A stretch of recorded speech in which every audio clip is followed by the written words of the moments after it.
Welcome to the Love, Sex and Freedom podcast. This is where you're going to discover how to bring awakening into the body and into everyday life through powerful tantric teachings. Get ready to release, open and step into your true power.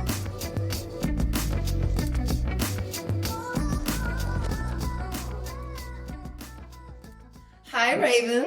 Hey, Clement.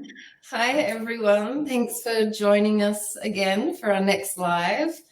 Yeah, this is a really key topic about navigating breakups. And today we're going to share with you really how to navigate breakups in the context of Tantra. And yeah, I didn't even know that that was a thing until I had a quite intense breakup, like maybe 5 months after COVID, where my ex-husband separated from me in a way that was really shocking for me. And I remember going out to lunch with you, Raven, and our dear friend Shiva, and us all sitting down and the two of you sharing some really key things that I would have never have thought of, that were both really in alignment with each other, of kind of like a breakup protocol of things that are really important to support that process. And yeah, then it's been, for me, a 4-year journey of 4 beautiful relationships in that time, and a deepening of really the growth for myself as a person has primarily been actually through relationship and then through ending relationships, and just all the gold that can really be harvested from that process if you know what you're doing and what to do.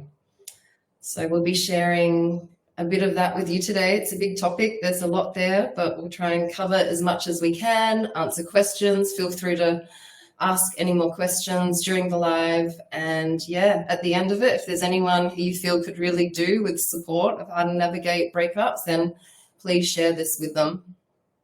Over to you, honey. Well, I think you're the expert. Have a good experience. You know, you've been really in the depths of authentically moving through breakups, through the grieving process, and I think that's probably the most important thing that a lot of people miss, is that when we're transitioning out of such a deep, intimate relationship where we're making love, we're doing everything with that person, we're sharing our full selves, sleeping with them every night, cuddling, and then all of a sudden that person's gone, it's really shocking to the nervous system, to the heart, to the tenderness. And shock is the first stage of the grieving process, shock and denial.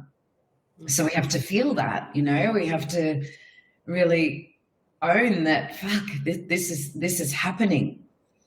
And then there's often a negotiation phase where a lot of people, they break up and then they're making love again, and everyone knows the sex is great after a breakup, and it's like, oh, maybe we could be together, maybe we could try this. So often there's several breakups because of this negotiation phase of the grieving process. What I find is if we're aware of the grieving process, it's so much easier to be with it. And I remember after learning about the grieving process and having a breakup after that knowledge was received, I'm like, oh, okay, I'm in the shock stage. My boyfriend left and I was just like in fetal position on the floor going, no. And I'm like, oh, this is that shock denial thing.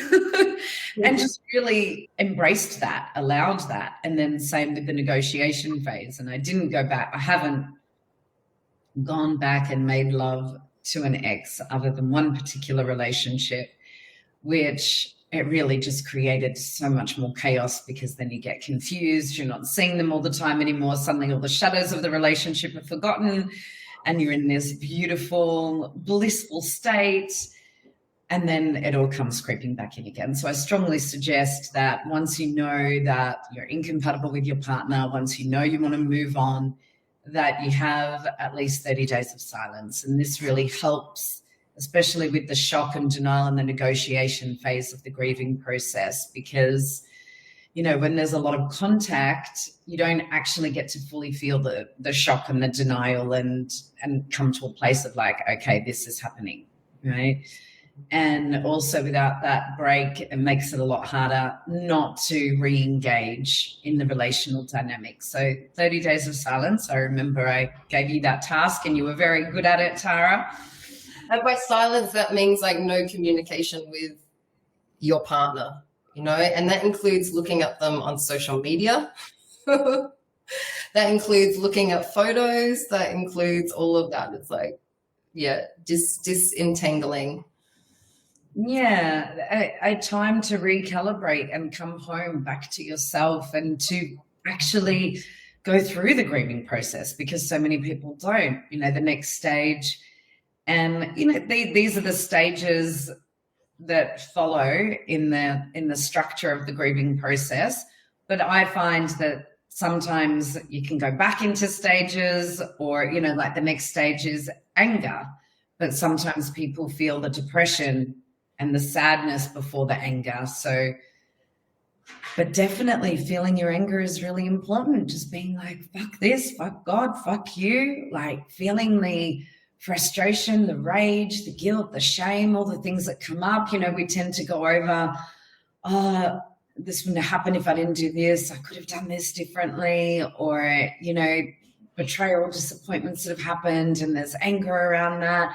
So really allowing yourself to fully feel the anger and the rage, punching some pillows, screaming into your hand, moving the energy. I remember with the breakup you're referring to with your husband, just watching your bravery and your Amazonian woman just like roaring and stamping her feet. And that one time when you were really going for it, and then Matilda and I came in and she was drumming and I was toning, and you're just having this huge release. Sometimes people might wonder how people can move on quickly, but if you actually fully go through the grieving process, then you're actually open to receiving love again, because the heart isn't guarded and protecting all of that pain. You're actually feeling it all. Yeah, and then the depression stage or the sadness stage, it's really important to just hold the little girl, the little boy inside, to let yourself cry, to be with the sadness that of course is there, not just for the person that you're with, that particular person, but just the intimacy that's been lost, because we're tribal beings.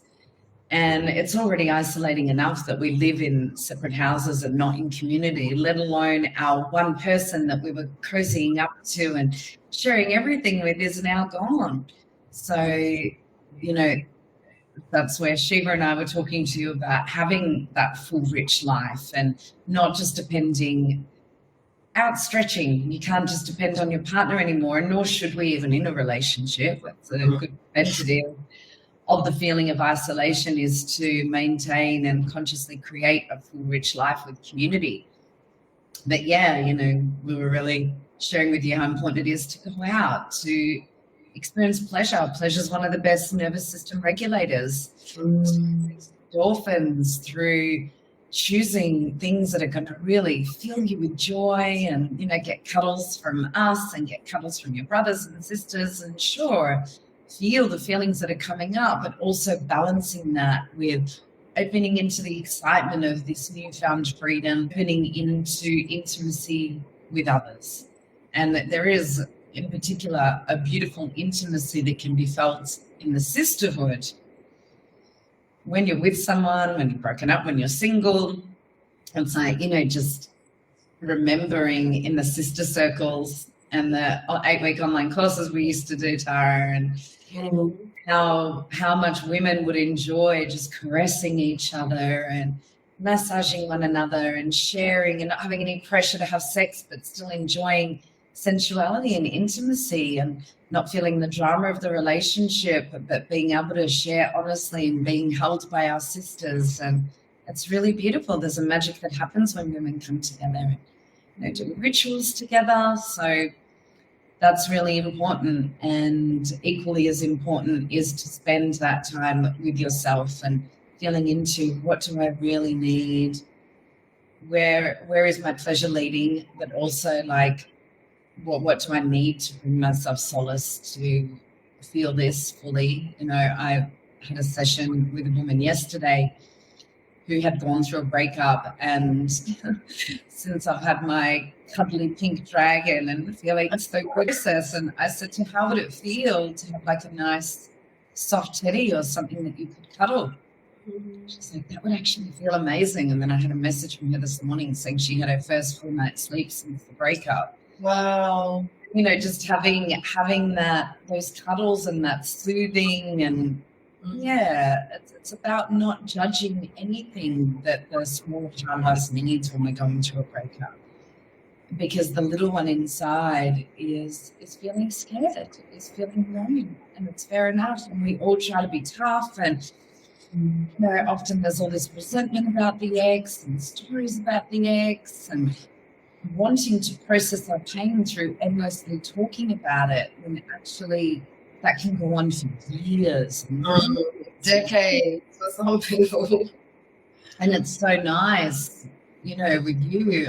I don't hear about your ex again after you go through what you need to go through, because you've felt the shock and denial, you've felt the disappointment, the anger, the rage, the frustration, the sadness, the depression. You've been filling your cup, and then you get to the acceptance stage. And I'm increasingly impressed by the way that you deal with breakups. And I would love you to share more on that. And just from my own personal experience, I just dive right in. Like, once I've broken up with someone, I set at least 2 weeks aside of just feeling everything. And one thing that I'm 100% committed to whenever I leave a relationship or leave anything in my life is, why am I leaving? And I remember that.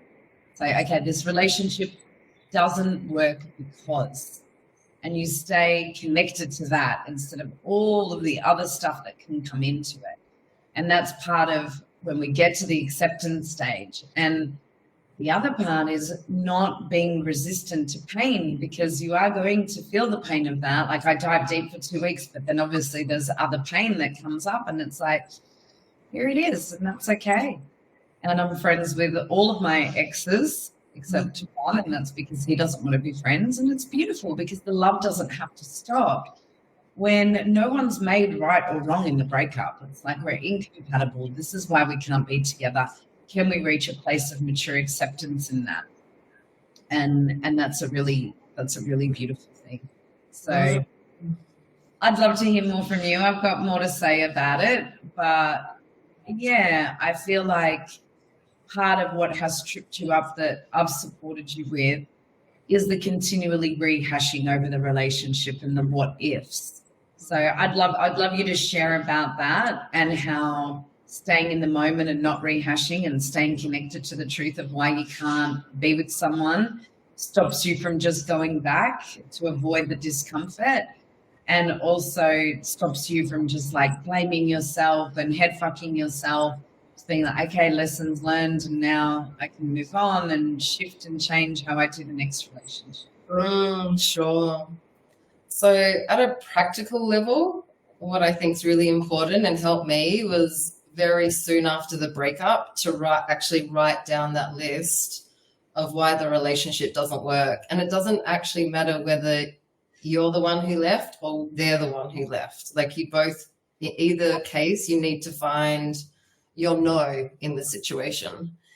And what really helped me is to understand that it's normal for the mind to put all of the memories of what didn't work to the background, and to bring up all the memories of what was amazing and what you did love. And then the mind goes, what happens if I can't find anyone as good as this again?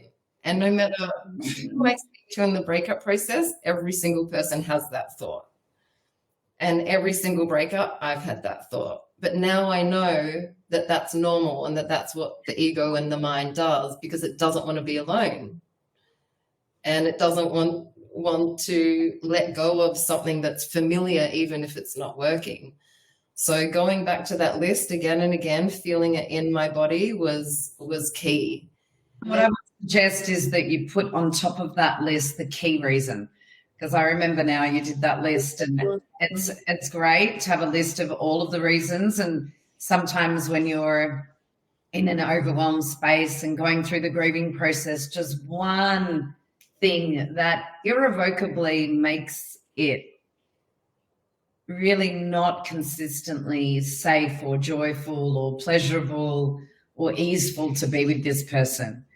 So, you know, with Aaron, it was really easy. It's like, I can't be with him. My kids are here. He's in Bali. I'm not choosing a man over my kids. Like, it's not possible. Mm-hmm. And so whenever he or I would go into possibilities of like 1 month here, 1 month there, or like reopening or whatever, I was always really clear, like, no, this can't work because of this. As soon as I would breathe and remember that. Mm-hmm. Or, you know, my partner before that, there were so many reasons that it had turned incompatible. But the overarching one of why we would never be able to be together was that he didn't want to father my kids. And I want that in a partner. So there's all these reasons that I want you all, when you're going through a breakup, and if you're going through one now, to anchor in and to feel, where was the biggest place that I was settling, where there's something that really feels non-negotiable for me at an embodied level. And if I knew that I was worthy of receiving love in the way that I needed to receive it, I wouldn't be tolerating this. You know, what's that thing? And then, you know, other relationships, it's been just, we're going in different directions, and the evolution of our soul is naturally taking us apart from each other. There's not resonance anymore. Remembering that, you know, that's really, really, especially where there's kids involved, because you see the kids and the whole my kids would like bring mine and Scott's hands together and so want us back together, and you think maybe we can make it work. And everyone wants your kids to have two parents, but actually what is best for them, I feel, and what I came to is that I'm filling my cup, I'm aligning my life with my ease, joy, pleasure, dharma in a way that is just overflowing, and I'm taking life and really saying to life, I want to receive all of you. I want to receive the most joy, ease, and pleasure possible. That is my birthright. That is what connects me to the most regulated part of myself. That is what connects me to, if there's any meaning of life, what better meaning than to be as happy as possible. And then that happiness radiates out into our Dharma, into the people we love. So not compromising that. What is that thing about that relationship that was compromising your ability to feel free, happy, joyful, and in pleasure as a constant consistency? Mm-hmm. And again, like the mind can come in. I remember in some of my separations and go, oh, but maybe it would change if I did this. Maybe it will change when that happens and that shifts for them. But you know, like we always say, people change, but they don't change that much. And so when you're in that breakup processing zone, you really want to ask yourself the question, if the relationship stayed the same like this forever, would I be happy? And I want to add to that, because on the rare occasion, a small percentage of people can change, right? I agree. Like, yeah, we always say that. People change, they don't change that much. And then there's the 3 to 5% of the population that defy all odds. But if they change, you're going to fucking know about it. Exactly. You're going to feel it. And it's not going to come just from one meeting when they're on their best behavior and you're like, oh, he's changed, he's promised me this and this. You'll feel it over time. And, yeah, I've thought at times he's changed, you know. And give it a couple of weeks or a couple of months, everything is back to being the same.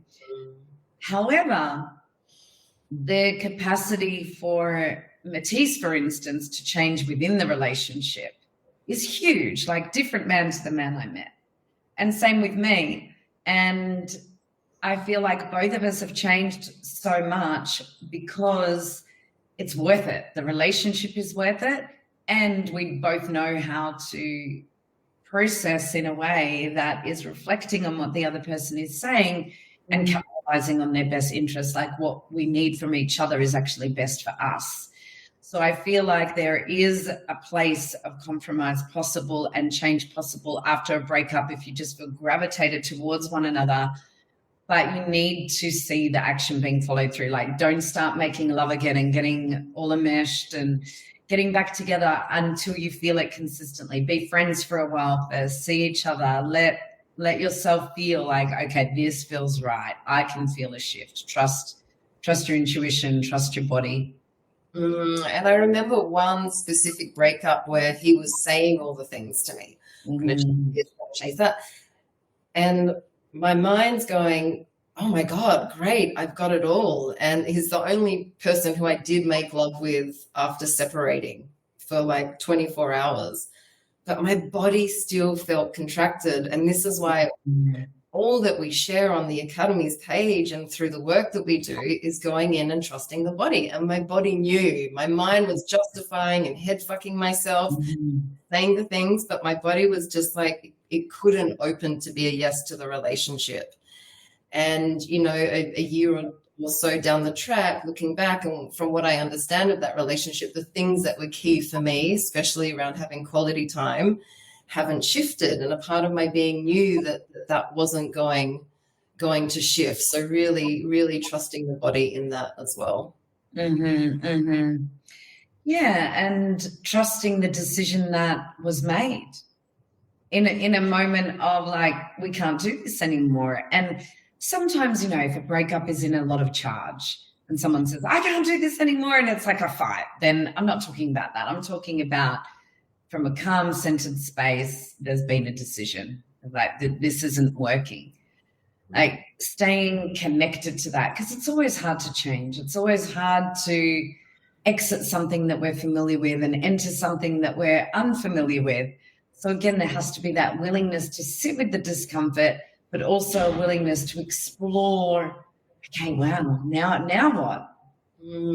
Yeah, and there may be moments that you can't trust yourself in that. There may be moments where there's this pull going, they're saying the things, let's give it a go and make it work. And that's a very different energy from going, wow, I really feel this shift. Okay, let's see what the next step is. And having good friends who are going to call you on your shit is so important. I'm so grateful for you. I'm so grateful for a few of my close friends. It's like, Tara, you're like spiraling on the same thought here. This hasn't shifted, and like brings in that reality check. So reach out and ask for reflections with your close friends who know you, who can be honest with you and who can help kind of hold you accountable as well, because that was really supportive. That's a great point with reflection on the tangent as well of just saying, hey, did you think we were suited? Do you feel like it's a good idea? Because often everyone knows that you weren't meant to be with that person.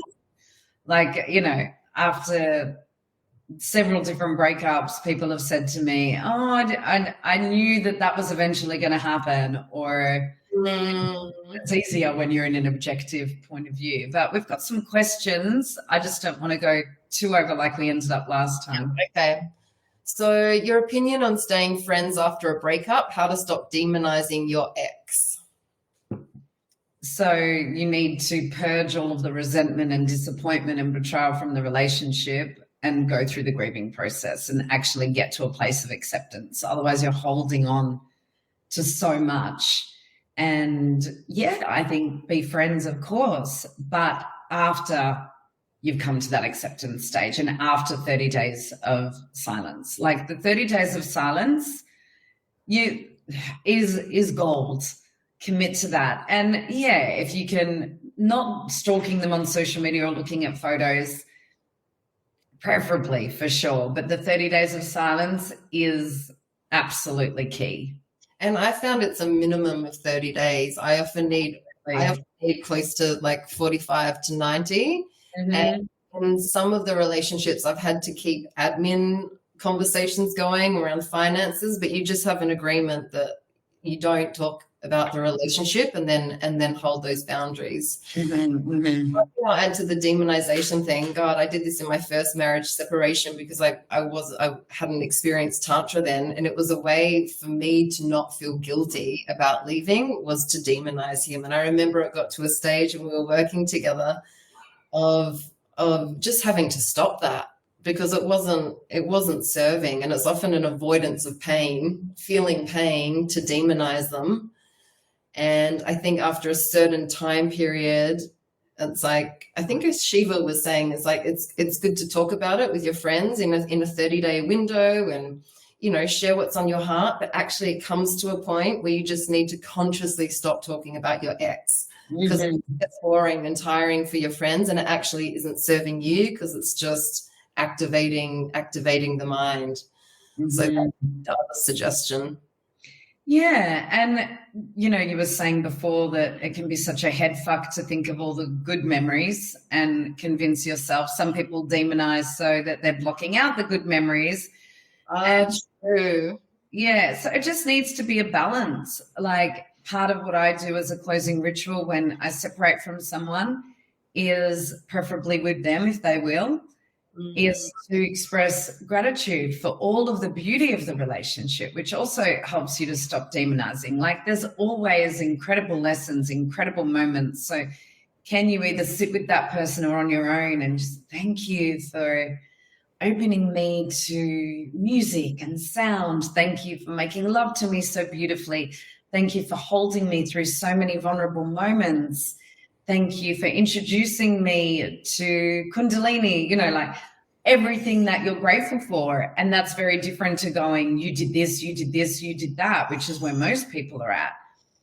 And then, really stating to each other and to yourself the reason you can't be together, and then having some kind of symbol of your relationship, something like a photo or a painting or a crystal, something precious that has a connection to the relationship for you, a sentimental connection, and burning it or giving it to the water, involving the elements in some kind of ritual of really letting go. Yeah, it's so healing. I think that really also then enables, it kind of signifies the ending, and then a relationship can be possible from that place. And ceremony is such a powerful way of doing that. And then when you talk about your exes, it's in a loving way, Yeah. Just like talk about a friend. There was this. I love all my exes. Yeah, and that's beautiful. Yeah. Also forgiveness, of course. It's like forgiving them for being human, forgiving yourself for being human. It's very rare that there's one victim unless it's been an abusive situation. It's like we all have our part to play in why a relationship didn't work. Yeah, that's such an expansion point when you're going through the breakup process as well, is looking at the reflection. And I remember every time I'm shocked, I'm like, how did I not see that? But the part that me the most about them was reflective of something that was within me. And it didn't look exactly the same, but there was an energetic that was the same. And that's what I've really committed to each time, is looking at that and working on that within myself. That's then opened more, the relationships just get better. Yeah. I remember those different points of time, and for you and for myself, of he was so controlling. Okay, and where am I controlling? Maybe in a different way to him. So can I learn that lesson so I don't have to attract that reflection again? Or I remember with one of yours, it was he's not fun and spontaneous enough or joyful enough, and you were receiving a reflection of that part of you that wasn't fully following and receiving pleasure as a consistent hum in your life, and now you do, which is incredible. So take fucking responsibility, people, and also looking at what's the recurring thing that keeps showing up, right? So in this breakup, in the other breakup, what have they all complained about? Because it's probably true. I often say that all of my partners have complained at some point about how much I work and how much of my energy goes into service, and my kids do too. Probably it's not about all of them, being full of shit, there must be some truth to that. And that's been an ongoing process of unwinding for me, or, my bad temper or whatever it is. So everyone just close your eyes for a moment and take a second to reflect on your breakups and the relationships you've had, and just see if you can notice a thread weaving the tapestry of these relationships that would undo things, that would create separation, that would block the intimacy, block the flow, block freedom, block love.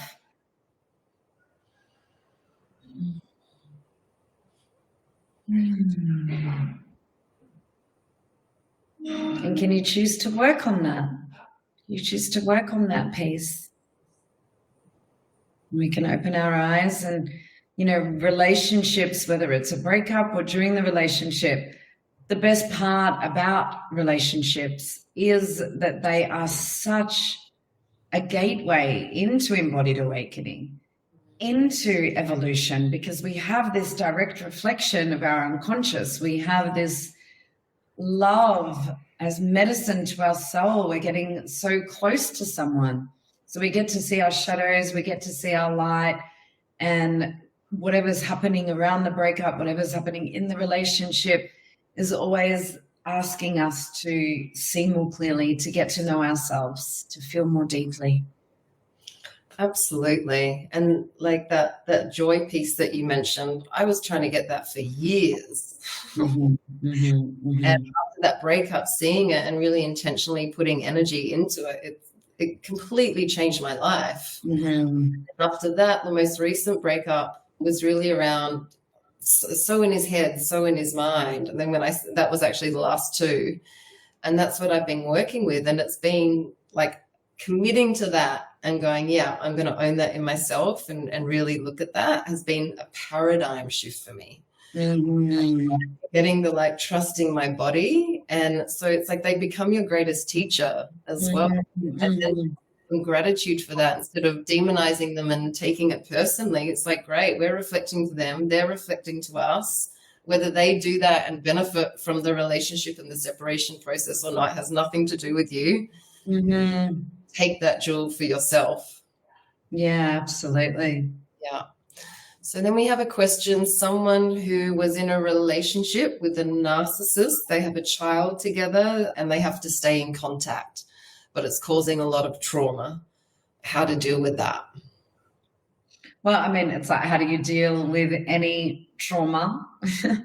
You breathe into the tension and you allow expression of that through your own being, and you start emptying out from what it's reminding you of, and emptying out of what is held in the body as that trauma. And then, of course, if it's traumatizing you now and it's not even about the past, having healthy boundaries and asking for what you need.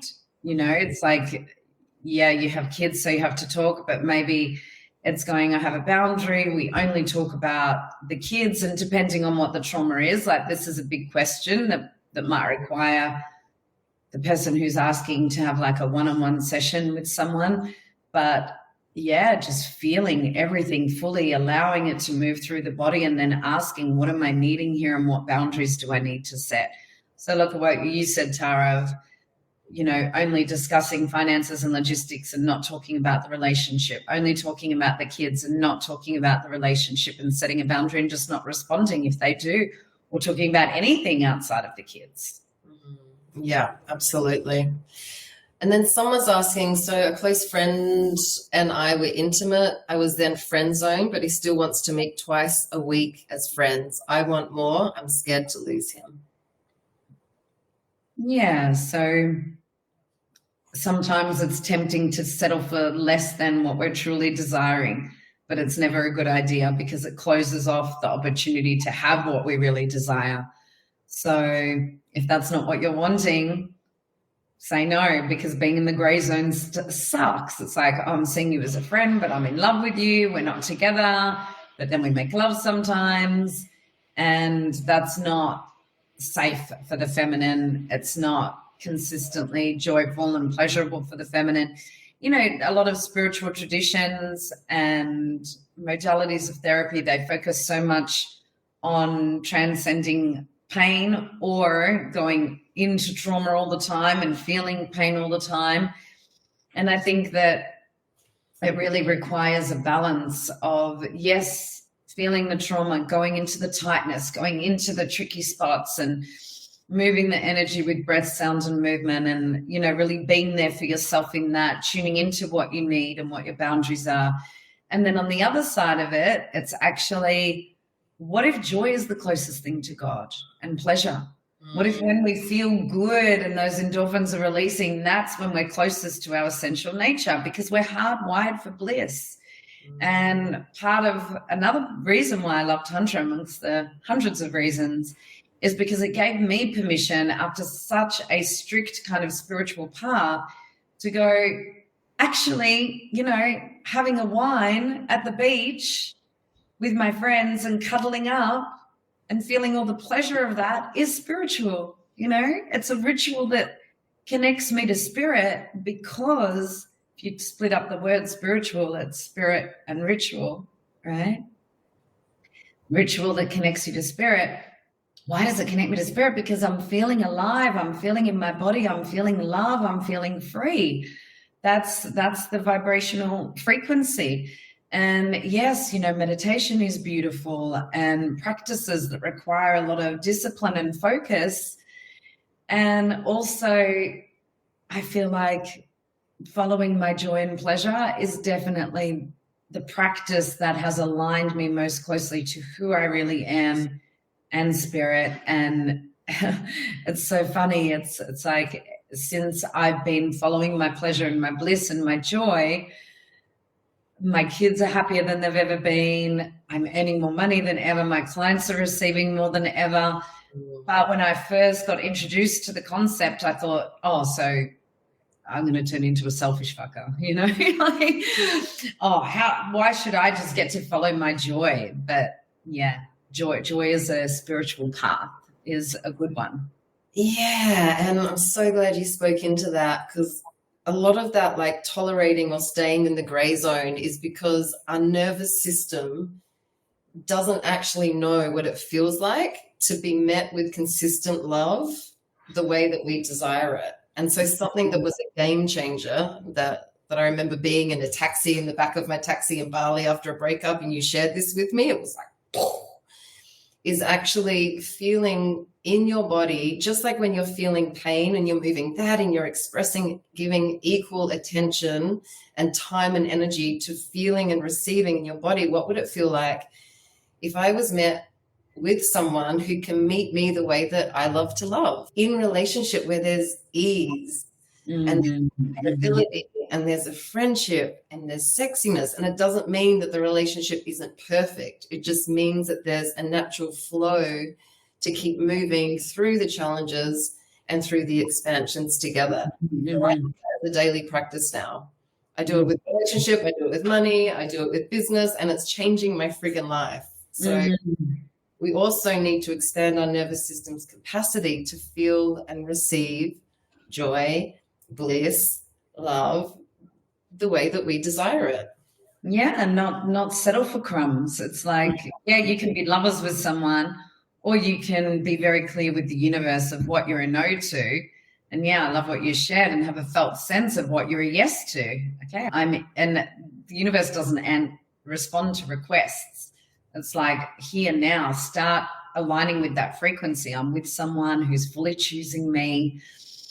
He loves my kids. We go on adventures together. We play music together. He can hold my vulnerability. We explore all of the terrains of the inner and outer worlds, whatever it is, and breathing that in and feeling that possibility for sure. And what I notice is that the more that I have a felt sense of that in my body, and I've been doing that for quite a while now, is when I'm hanging out with men and, you know, sussing each other out, if it's not that, I'm naturally disinterested. And something that maybe I would have explored for a few weeks or a month. I don't even go beyond like hanging out or maybe a kiss. It's like, yeah, I know what that feels like because I've been there before, and I know what I want, and I know what that feels like because I'm breathing into my body and acclimatizing and aligning myself to that. So it's like, thank you, no thank you. Yeah. Very clear on what you want in your next relationship. Be clear in your yes, and then you be clear in what you're a no to. And then create that rich life, like you were saying in the beginning, because once your life is full, the relationship needs to fit within that container of joy. And I want to feel in my relationship. Call that in now. Yeah. Become that person, and then naturally that resonance will follow. Exciting. So we've got, why do I feel hurt or weird about my ex being so cold with me now that we're not a couple?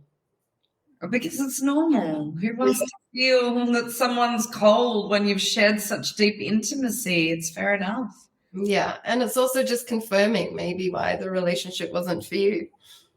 Yeah. I avoid places my ex frequents for fear that it will be awkward. Can you help? Let it be awkward. If you want to go to those places, it's like, can you be with what arises in you in these tricky places? And when you feel that anxiety, just breathe into it, ask yourself what you're needing. And if you need to not be there for a while, then don't be where he is. Like, it's either allow the anxiety, and, you know, emotions, when they're fully allowed and not resisted, we just let the awkwardness be there and the anxiety be there. It passes. But when we resist it, it just stays and gets bigger and bigger and bigger, and we're all contracted in the body. So see if you can just be with it and it will pass. Or if it's just too intense, don't be around him. Yeah, absolutely. How to release grief that seems stuck in the throat? Cry. Yeah. Sad music, you know, just let yourself cry, hold yourself. If it's hard for you to get there on your own, then have like a one-on-one bodywork session that supports that. Yeah, often people are very stuck around the throat if they're suppressing and swallowing down what they're feeling. And sometimes you have to let anger flow before you can get to the grief. For me, it's very hard for me to feel sadness and tears and grief without first going to anger. So that could be like you as well. Yeah. I'm not sure if I understand this one. DAX, I think, means domestic abuse. Hasn't opened or read WhatsApp messages, completely ghosted. What the fuck? Yeah, I mean, sounds like a piece of work. And grieve and come to a place of acceptance. Feel the anger, feel the denial, you know, feel the part of you that wants to be in reconnection, and feel the part of you that's sad and frustrated. Just feel everything fully, accept it, and move on. You know, it's like we can't avoid the pain of a breakup or of being ghosted or of being abandoned, or it's always going to hurt. It's always going to be hard to see the person. Life's hard sometimes, you know, we have pain and pleasure flowing, and we just need to accept that. And, you know, life is painful. Suffering is optional. We suffer when we resist and when we deny ourselves pleasure. We feel in the flow of pain and pleasure when we can surrender, be open to that, and let them both coexist, pain and pleasure at the same time. Often people are either in like a fucked space or a really open, expanded space. Can you just allow both instead of being attached to always feeling good, which creates resistance to pain? When we resist our pain and shut off from our pain, we disconnect from our body and we disconnect from our pleasure. So it's this loop. Yeah. And I love what you said in the beginning about with your breakups, just going, right, I'm doing this. I'm feeling this. And I remember after that, the breakup with my second husband, it was just this commitment that I am feeling it all. I'm not going into my avoidance. I'm not going into my addictions. I'm fucking feeling this. And it catapulted my expansion. It was I received actually. And then every separation, same, I do the same. It's like, spend that time. There's been a death. There's been a death process that you're going through. So allowing yourself to really go through that grieving process. And in that grieving process, make sure that you're getting outside in the sunshine and you're balancing that by also connecting to community, doing the things that you love, because it can sometimes like be very contractive. And that's what was living in community as well, is like having people to say, great, let's go do this and let's go do that. And really balancing the two of feeling the contractions and then consciously moving into the expansions. And, you know, I'm at a point where actually feeling my emotions most of the time feels expansive. Like crying can feel beautiful. Raging can feel beautiful.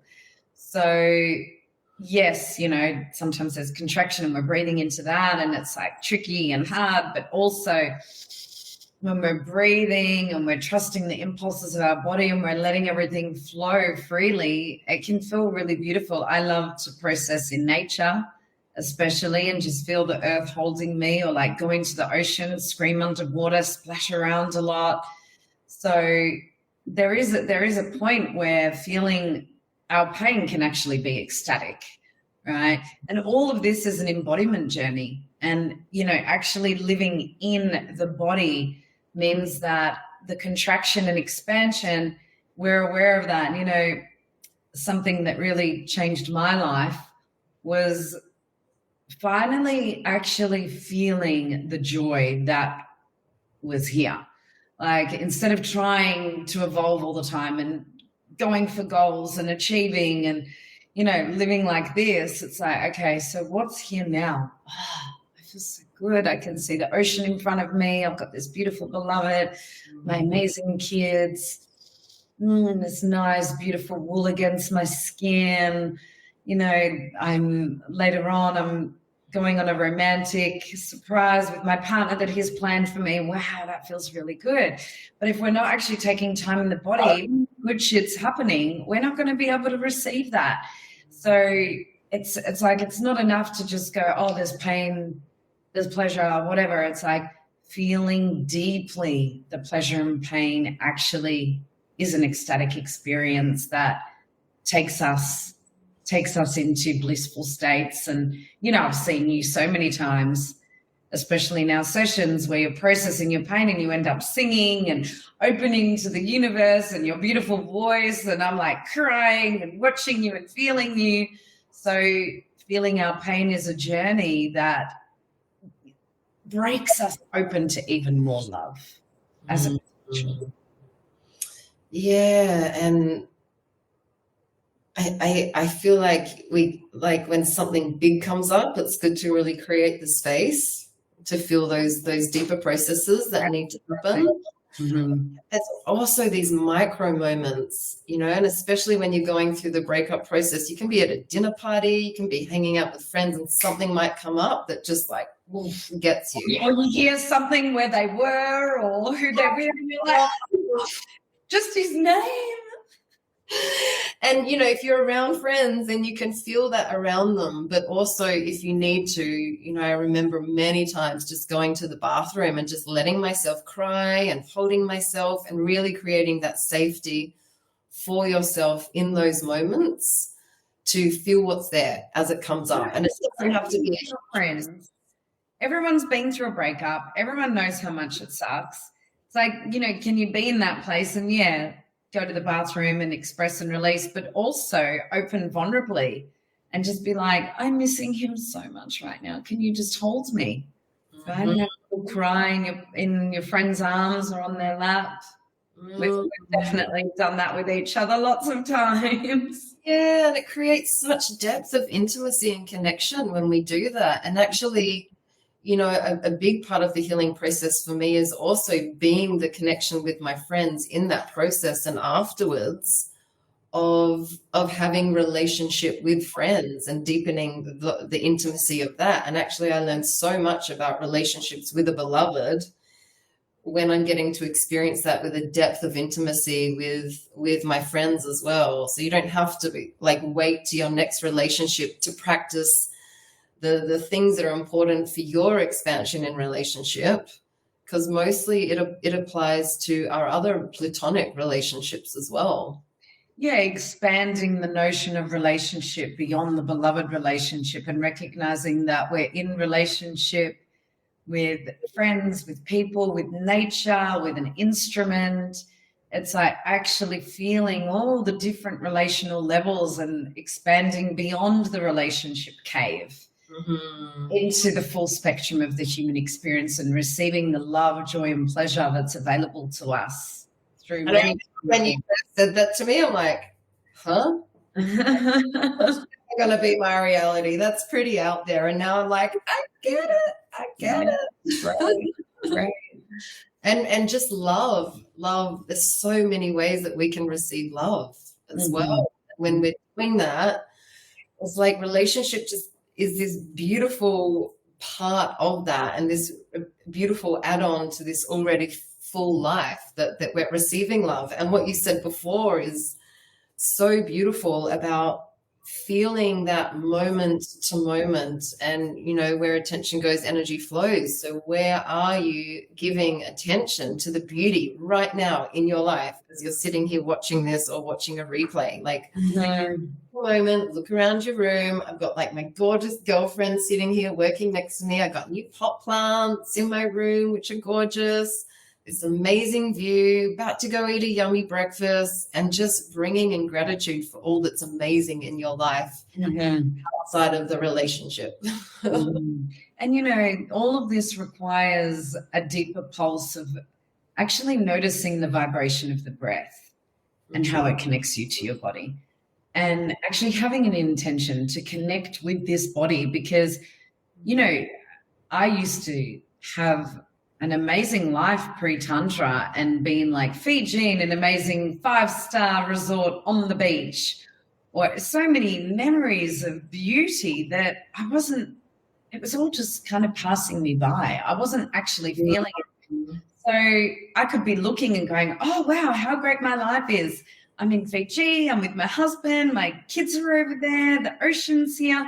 But am I actually connected to my body, connected to my breath, smelling the ocean, smelling the delicious food that's cooking, feeling the touch of the massage I'm receiving after lunch in my skin, feeling the hug of Scott, of the kids. It's like we can be in the most incredible setting in the world. Someone else could be sitting where you're sitting, Tara, and they're not feeling any pleasure or gratitude because it stays mental. They're not actually, just feeling that. So that's a deeper piece. And the Academy offers so many things around embodiment. That's my main passion, because for me, the transition from consciousness and meditation and more transpersonal practices into the more primal part of me has been an absolute game changer.